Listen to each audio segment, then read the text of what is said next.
തോട്ടാണ്. നമ്മളെ ഇരുട്ടിൽ തള്ളിവിട്ടവരെയും നമ്മളെ ഇരുട്ടിൽ നിന്ന് കൈപിടിച്ച് കയറ്റിയവരെയും നമ്മൾ ഒരിക്കലും മറക്കാൻ പാടില്ല. എന്തുകൊണ്ടാണ് അങ്ങനെ പറയുന്നത്? ഇരുട്ടിൽ തള്ളിവിട്ടവരെ മറക്കാൻ പാടില്ല എന്ന് പറഞ്ഞാൽ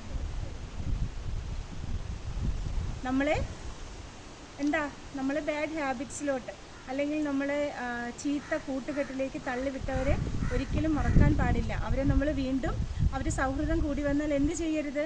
കൂടെ കൂട്ടരുത്. അതുപോലെ ഇരുട്ടിൽ നിന്ന് കൈപിടിച്ച് കയറ്റിയാൽ, വീട്ടിൽ നിന്ന് കൈപിടിച്ച് കയറ്റുകയെന്ന് പറഞ്ഞാൽ നമ്മളൊരു മോശം അവസ്ഥയിൽ പോകുമ്പോൾ അല്ലെങ്കിൽ നമ്മളൊരു തെറ്റായ കാര്യത്തിലോട്ട് പോകുമ്പോൾ അത് ചെയ്യാൻ പാടില്ല എന്ന് പറഞ്ഞ് നമ്മളെ ചേർത്ത് നിർത്തുന്ന കൂട്ടുകാരനായിക്കോട്ടെ, അധ്യാപകനായിക്കോട്ടെ, പാരൻസ് ആയിക്കോട്ടെ, ആരും ആയിക്കോട്ടെ, ചിലപ്പോൾ നമ്മൾ അറിയാത്ത ഒരാളായിരിക്കും, ആരും ആയിക്കോട്ടെ, അവരെയും നമ്മൾ എന്ത് ചെയ്യാൻ പാടില്ല? മറക്കാൻ പാടില്ല. എല്ലാവരുടെയും മനസ്സിലിരിക്കട്ടെ. എല്ലാവർക്കും നല്ല ദിവസം.